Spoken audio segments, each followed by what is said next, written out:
uh, there was mention in the course of your testimony that Mrs. Corona had a lot of complaints about the unit. I just got an idea for the complaint, sir, when she wrote the letter. So you had no personal knowledge of this complaint? I don't have any idea, Your Honor. Now, when she complained about the condition of the unit, is that correct? Based on the letter, sir, she stated it, Your Yes. Honor. And I assume she had access to the unit. Yes, Your Honor. All right. Did she have a key to the unit? Yes, Your Honor. And would you know when the key was delivered? For that, sir, I don't have an idea. Would you, who in Ayala Land would know this, or the developer? Basically, sir, we in Ayala Land, Alveo have a quality control team who, these are the team who are in front of the unit owner. They inspect the unit before turnover. And then they are the ones also giving the keys and signing the acceptance forms. Now, who in Ayala Land would know this? Basically, sir, this handles by Alveo, the developer itself, and CRU, Clients Relations Unit. Oh, the names, please. Miss Carmina Cruz, Your Honor. And would, since you could not testify of your own knowledge, can you ask them instead of our requiring these people to come around, unless the prosecution would object?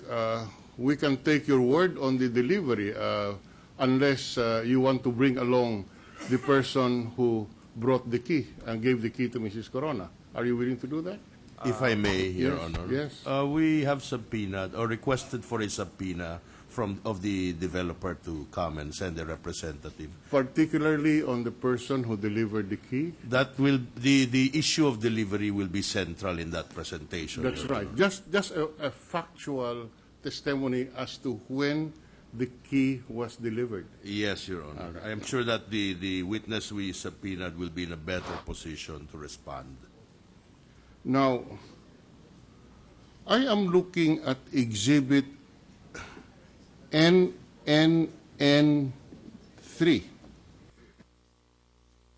There was this document is marked in evidence. This is the contract to sell,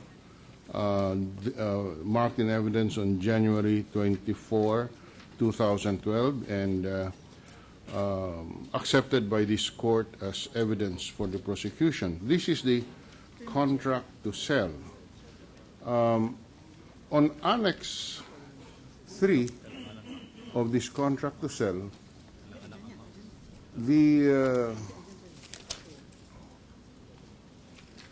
this pertains to the columns, and there is a deposit here of $25,000 made on January 29, 2003, a down payment of $543,181.82 on March 28, 2003.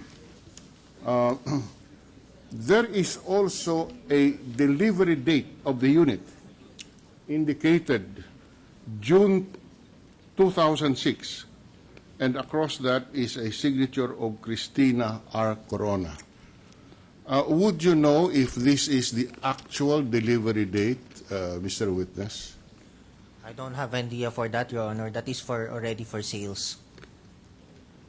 The one who handled that is sales, sir. Sales of Ayala Land, sir. You are not involved in No, that? Your Honor. Okay. So, on what date did Mrs. Corona agree to pay the dues? Effective what date? Basically, sir, we charge it third quarter of 2009, going up to date. I just don't have an idea, sir, because I was assigned as a property manager starting 2010 already. So basically, I also don't have an idea when is the exact acceptance date. But based on our records, we charged the association dues starting third quarter of 2009. And she paid association dues effective the third quarter of 2009. Based on our records, yes, Your Honor. But you were charging her association dues long before that. I don't have an idea for that, sir, and we don't have records of it, Your Honor. You do not have records for that, or you just do not know of your own personal knowledge, Mr. I just don't know, Your Honor. Of your personal knowledge. Yes, Your Honor. Would I assume counsel would present that kind of evidence with the proper witnesses? Your Honor, I think there is a misapprehension that must be clarified first. The columns did not exist even in 2004, Your Honor. This was a pre-selling agreement. It came into agreement much later, Your Honor. That is why there were no dues being collected until many years later. Yes, Now, in fact, it is a contract to sell. that is right, Your Honor. Now, with respect to the acceptance of the keys, I can tell you tentatively that it was no sooner than late 2009 or early 2010. I will endeavor to find the... You're not testifying of your No, own Your knowledge, Honor. I'm just Mr. Witness, no? relaying information that I received, Your Honor. That is not evidence here, Mr. I'm just trying to assist you, Your Counsel. Honor. Yeah, I don't need your assistance. Thank Mr. you, Your Counsel. Honor. Seems not. So, yeah, we will wait for the witnesses to be presented, and we will ask the questions, Mr. President. When was the building finished, constructed and finished? Based on our records, sir, there are 3 towers in the columns. 2006 for Tower 1, 2007 for Tower 2, and 2008 for Tower 3. When was the unit of Mrs. Corona? In Tower 1, Your Honor.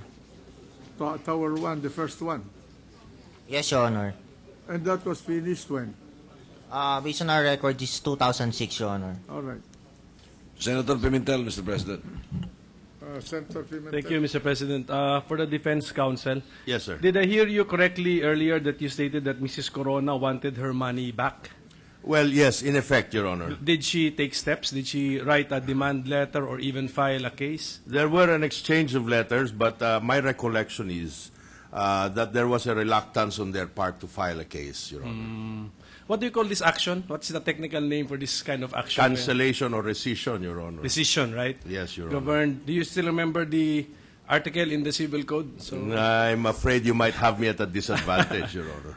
now, anyway, just for the 1191. for the benefit of the 11 I think so, Your Honor. or 1151, no? Somewhere there. Somewhere in the Civil Code. So the only action taken by Mrs. Corona was to write a letter. Did you present the letter? Not yet, Your Honor. The letter to No, you to asking them. asking for the return of the amounts that she has paid for There the is a unit, different witness for that exchange, Your Honor. and you will do it. Okay. Yes, Your Honor. Thank you, Your Honor. Thank you. All right, good, Counsel. I have concluded my direct presentation, my direct examination, Your All Honor. right, Cross. May we conduct cross-examination tomorrow, Your Honor? We don't have copies of the documents. We have presented. no objection, Your All Honor. right. This witness is discharged. You come Mr. back. President. Senator Smenya. Thank you. Mr. President, may I direct some questions at the witness himself? Yes. Mr. Lim, good afternoon. Good afternoon, Your Mr. Honor. Lim, just to refresh our memory, there are 3 towers in the columns.